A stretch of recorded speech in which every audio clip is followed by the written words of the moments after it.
Hi friends! Welcome back to A Cup of Tea with Shawna Marie.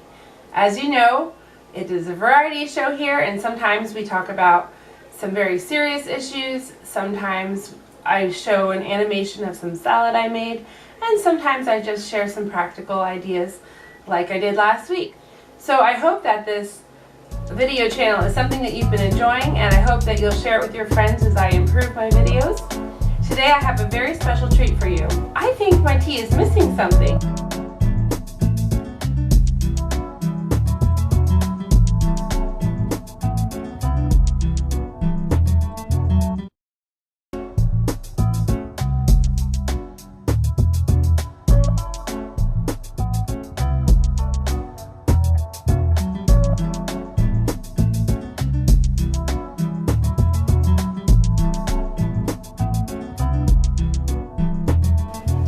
I typically like to start with a cup of tea, as you know, so please sit down and join me.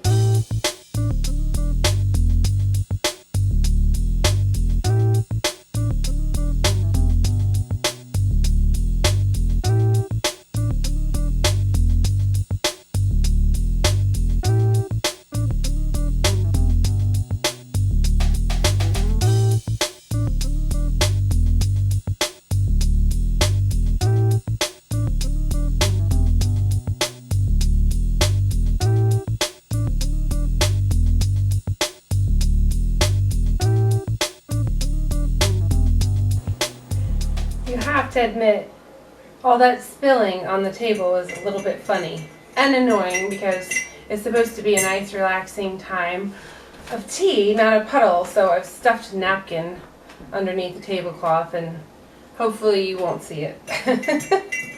And I will enjoy my tea regardless. Today is Constant Comment Decaf. It was actually a pretty convenient mistake I made one day. You know how you go to buy something and you accidentally get the fat-free or something and you didn't mean to do that?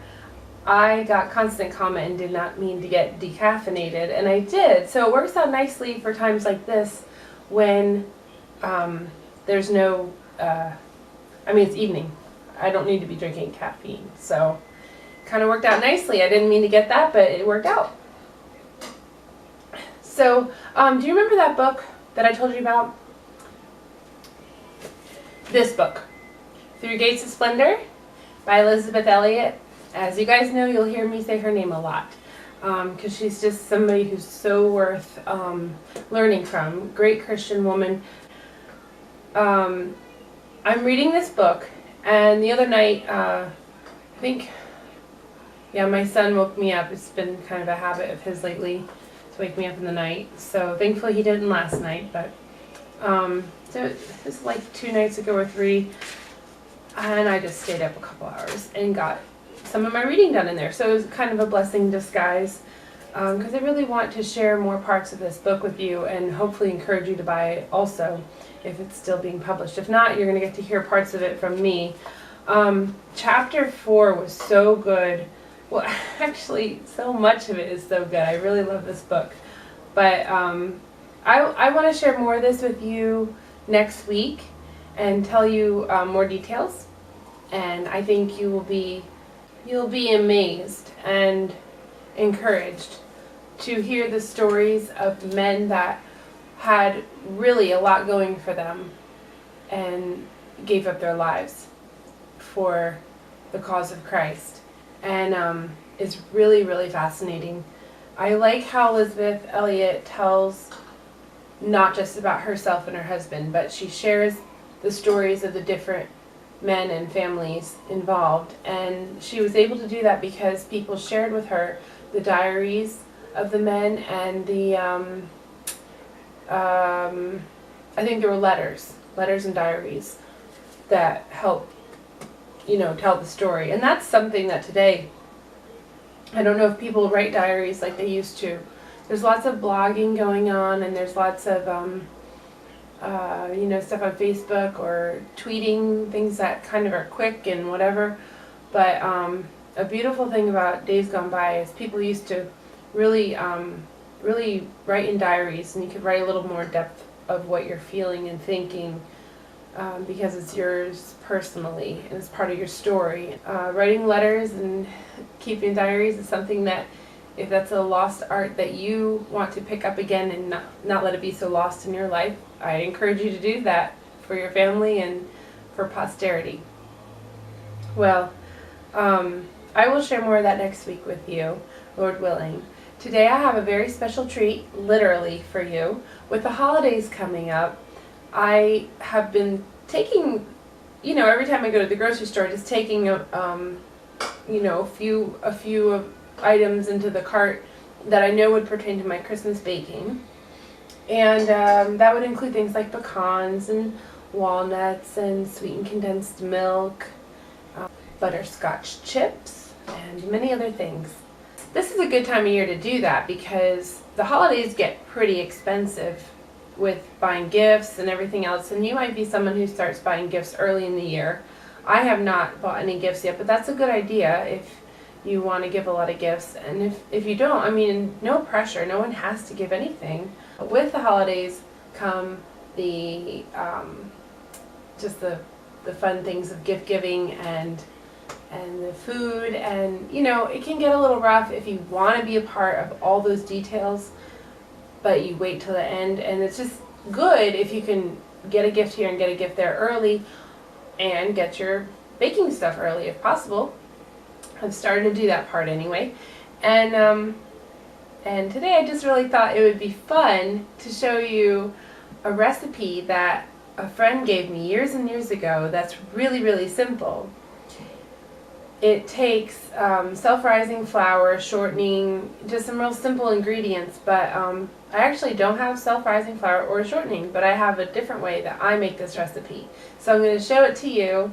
You're going to find out what a dumper I am when it comes to cooking. I think that's called a dumper. Somebody can just kind of little this and little that, and voila, it becomes something. I do measure, but I don't measure everything. So just watch, have fun. I hope you glean from it and make your own. I'm going to try and show it to you as best I can in a way that you can make it too. So when you make it, you can also sit down and have more tea with your cinnamon nut raisin pinwheel. You can have it for breakfast, you can have it for snack, you can have it as a holiday treat. And now you know why I never took my apron off. Well, let's go into the kitchen. Come on. Here is the recipe given to me years ago by my good friend Trish. It says 2 cups of self-rising flour, 1/4 of a cup of shortening, and a teaspoon of cinnamon. There will be 3/4 of a cup of buttermilk or milk, and some other things. Oh, melted butter and stuff like that. So anyway, but we're just gonna see how I end up making it because I don't exactly follow the recipe. For one thing, I don't have self-rising flour with me or shortening. I'm going to use flour. I'm going to use baking soda, baking powder. I have milk, but I want to make it like buttermilk, so I'm going to turn it into buttermilk with the vinegar. I've got a mix of cinnamon and sugar back there, and I've got some walnuts and raisins, which her recipe includes these sort of things. You can do apples, pecans, whatever. I'm doing butter. Did I say that? Okay, so let's get started. Try to do this with holding the camera at the same time, and there we go. Preheating. Okay. Okay, so let's go ahead and get started by making our buttermilk. Since it's not actually buttermilk, although this might be getting close. We're going to pour the milk in here. We're going to do about 3/4 of a cup. Do a little more here. Can always hold back a little if I have to later. And then just do a little bit of the vinegar. Just a little bit. That'll make it do its thing. That'll buttermilk it. We're going to set that aside. The other thing we need is this Nido thing my sister got me from, I don't know where, Pampered Chef. That's what I thought actually. It saves space. It pops out like that. We are going to make our little mixture of flour. That's regular flour, since I don't have self-rising flour. I'm going to take 1/8 of a teaspoon of baking soda, 1/8 of a teaspoon of baking powder, and we'll sprinkle some salt on there. I guess this is what they call, here, dash salt. Well, that's not a dash, that was more than a dash. Mix that together a little bit. Probably a whisk would be good. One of the beaters of a beater head. Okay. I'm not exactly sure how much butter I want to use. I'll probably end up using 1 or 2 teaspoons. And we're going to do this kind of like you do a biscuit. This has been out for maybe half an hour, but mostly you want it to be cold. And you just chop it up like this into coarse bits, because it is actually warming up, but it's okay for it to be cold. It's this is kind of like when you make a biscuit. Alright, I'm going to mush this with either a whisk or a part of a beater. Actually, a part of a beater is probably the better choice because it has a nice flat end on it that helps it.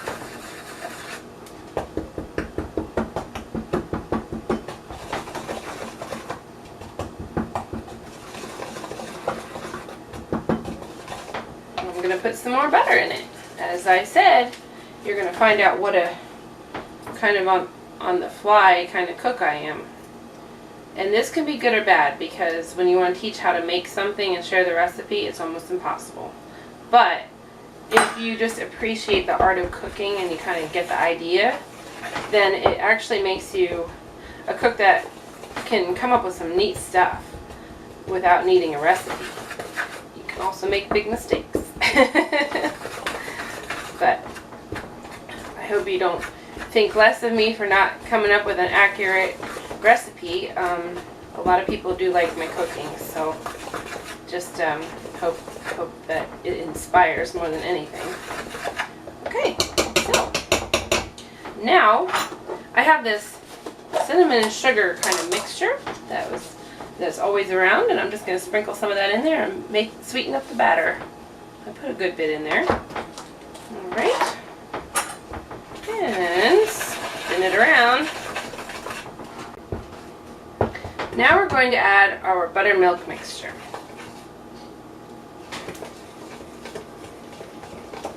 It buttermilked all right.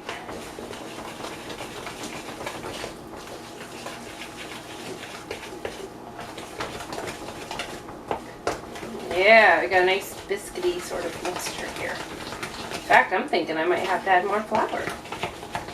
Yes, I do.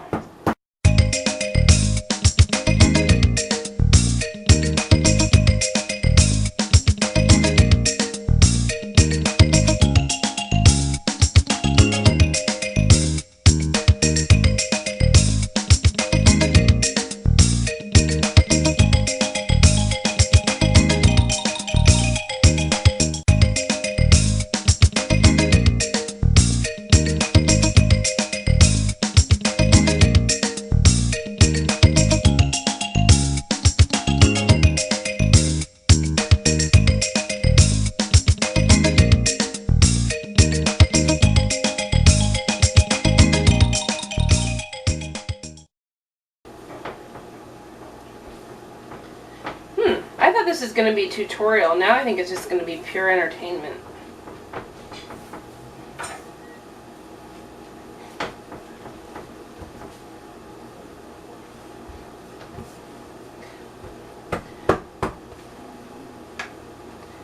It's going to be good though. I can feel it's still pretty wet, so I'm going to flour it some more and flour that surface better. Oh man, I hope no professional cooks are watching. I'm a homemaker. The family likes my food. I try to give them my best, but I'm not a professional cook or baker. Okay. That's better. Alright. Now you could knead this with a pin, a rolling pin, or you could just manage it with your hands, because it's a real simple little recipe, manageable with your hands. Hey, this is turning out okay. At this point, I can't tell you how much flour went into it. I almost wonder if I doubled it. Take some melted butter, put it all over. You know this is gonna be good. All right, and now we're gonna take some nuts, some cinnamon and sugar mix. Get that in there. Tell me, is it not looking good?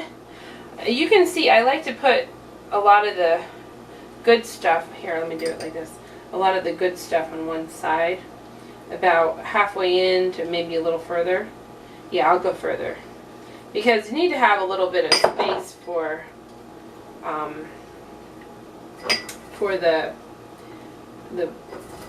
dough to actually cover it up, you know. So we got some walnuts and raisins and butter, as they say in England. And we're going to roll it up. Come on this side. And we're going to roll it as nice as we can. Nicely as we can. Alright. And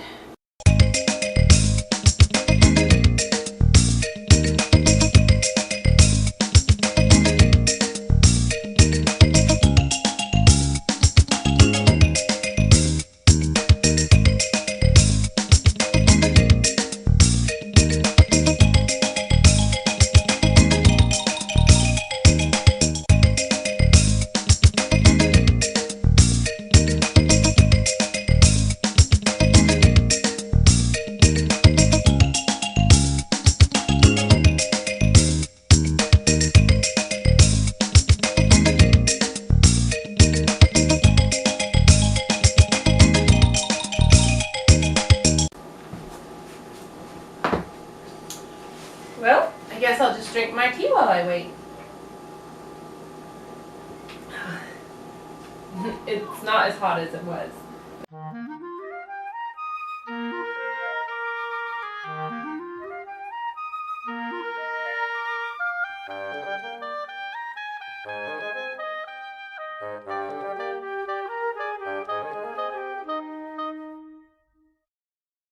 This is a mixture of confectioner sugar and milk.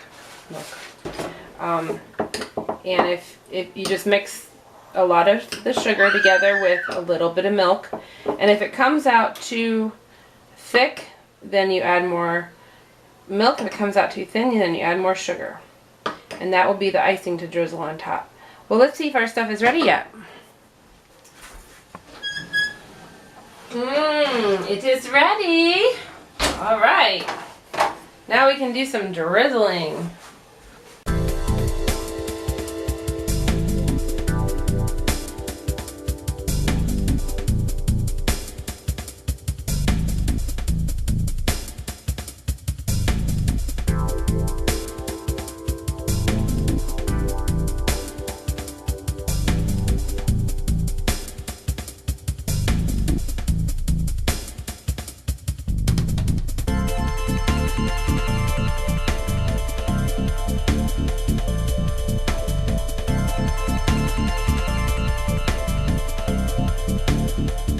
Hey, are you excited about the surprise I have for you? Yeah. What is it? What is it? All right, let's get ready for our food.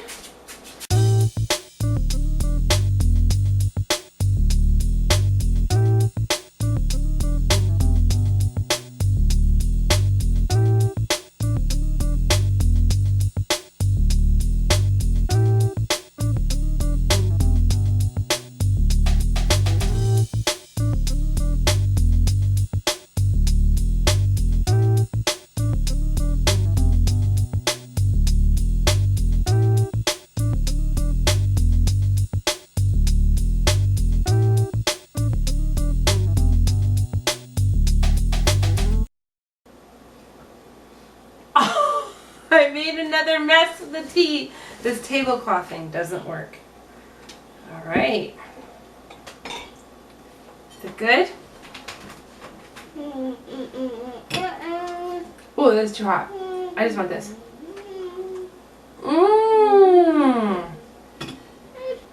You good? One for you, one for me.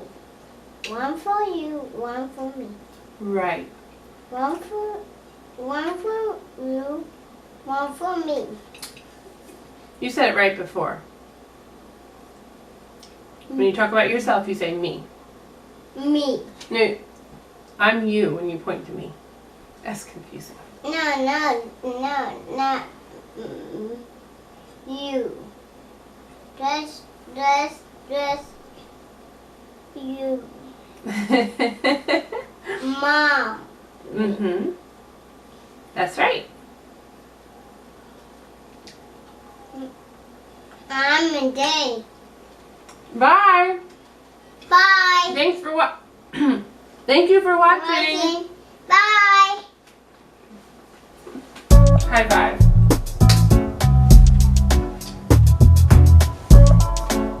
Another high five. Fist bump. Another fist